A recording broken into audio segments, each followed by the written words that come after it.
Hi friends, ഇതാണ് ഉഴുന്നുപൊടി. ഉഴുന്നുപൊടി എന്ന് പറയും, ഇഡലിപ്പൊടി എന്ന് പറയും. ഇഡലി ഉണ്ടാക്കുന്ന പൊടിയല്ല, ഇഡലി കഴിക്കാൻ ഉണ്ടാക്കുന്ന പൊടി, കഴിക്കാൻ ഉപയോഗിക്കുന്ന പൊടി. ഇതെങ്ങനെയാണ് ചെയ്യുന്നത് നമുക്ക് നോക്കിയാലോ. ആദ്യം കുറച്ച് ഉഴുന്ന് വറക്കണം. കുറച്ചല്ല, എപ്പോഴും ശരിക്കും പറഞ്ഞാൽ ഉഴുന്നായിരുന്നു ഇതിൻ്റെ പ്രധാന ഘടകം. അതിനുശേഷം അത് ഉഴുന്നിൻ്റെ കൂടെ പരിപ്പ് ചേർക്കാൻ തുടങ്ങി, പിന്നെ ഉഴുന്നിൻ്റെ കൂടെ പരിപ്പും പിന്നെ അരിയും ചേർക്കാൻ തുടങ്ങി. അങ്ങനെ പല പല ഘടകങ്ങൾ കൂടിച്ചേരാൻ തുടങ്ങി. ഇപ്പം നമുക്ക് ഏതായാലും മെയിനായിട്ട് ഉഴുന്നെടുക്കുക.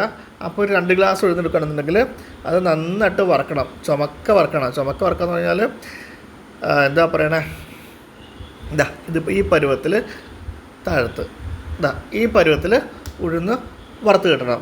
അപ്പോൾ ഉഴുന്നിൻ്റെ ഒപ്പം എന്ന് പറഞ്ഞാൽ നമ്മൾ ഒരു കുടം വെളുത്തുള്ളി ഇട്ടായിരുന്നു, തോല് കളയാതെ. ആ വെളുത്തുള്ളി പെറുക്കി എടുത്ത് വീണ്ടും പരിപ്പിൻ്റെ കൂടി ഇട്ടു. പരിപ്പ് 1 ഗ്ലാസ് എടുത്തിട്ടുണ്ട്. 2 ഗ്ലാസ് ഉഴുന്നാണെങ്കിൽ 1 ഗ്ലാസ് പരിപ്പ് എടുക്കുക. അപ്പോൾ പരിപ്പിൻ്റെ കൂടെ വീണ്ടും വെളുത്തുള്ളി വറക്കുന്നത് എന്തിനാണെന്ന് വെച്ച് കഴിഞ്ഞാൽ വെളുത്തുള്ളിയുടെ വെള്ളം മാക്സിമം വറ്റിപ്പോകാൻ വേണ്ടിയിട്ടാണ്.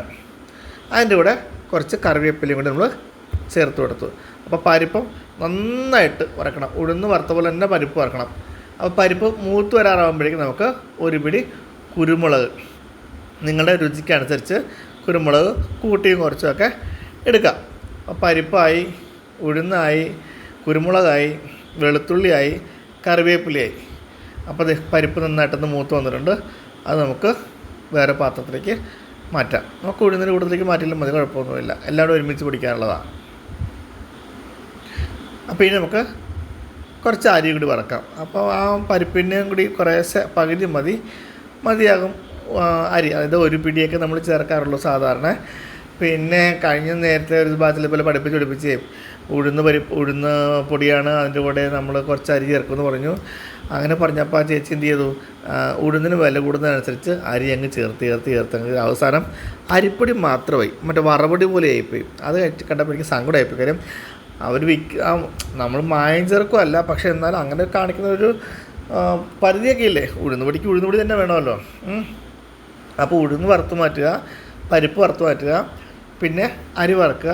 അരിയിലേക്കും ആ വെളുത്തുള്ളി വീണ്ടും എടുത്തിട്ടുണ്ടെങ്കിൽ വെളുത്തുള്ളി കുറച്ചുകൂടി വറുത്ത് കിട്ടാൻ വേണ്ടിയിട്ടാണ് ഇങ്ങനെ ഇടുന്നത് കേട്ടോ. കറിവേപ്പില കുറച്ചുകൂടി എക്സ്ട്രാ ഇട്ട് കൊടുക്കുക. ആ അരിയുടെ കൂടെ മണം കയറും.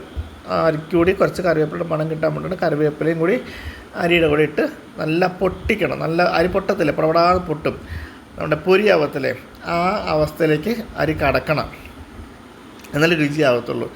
നമുക്ക് ഓഫ് ചെയ്യാം. തണുത്തതിന് ശേഷം നമുക്ക് പൊടിക്കാം. ആദ്യം പൊടിക്കേണ്ടത് അരിയാണ്. കാര്യം അരിക്ക് ഇത്തിരി തരി കൂടുതലുണ്ടാവും.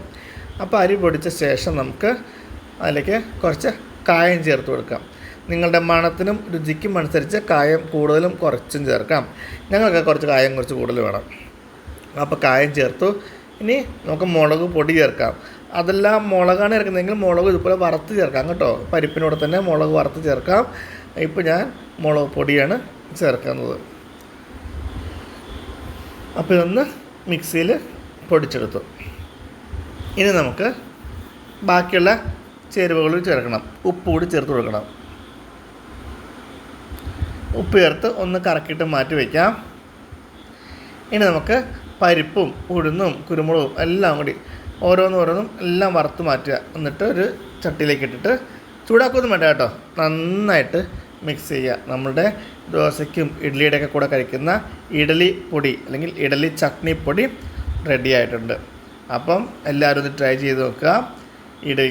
ഇഡലിക്കുള്ള ചട്നിപ്പൊടി ഇഷ്ടപ്പെട്ടു കഴിഞ്ഞാൽ ലൈക്ക് ചെയ്യാനും ഷെയർ ചെയ്യാനും കമൻറ്റ് ചെയ്യാനും മറക്കരുത്. നല്ലൊരു വീഡിയോ ആയിട്ട് നമുക്ക് നാളെ വീണ്ടും കാണാം. Have A nice day. Thank you.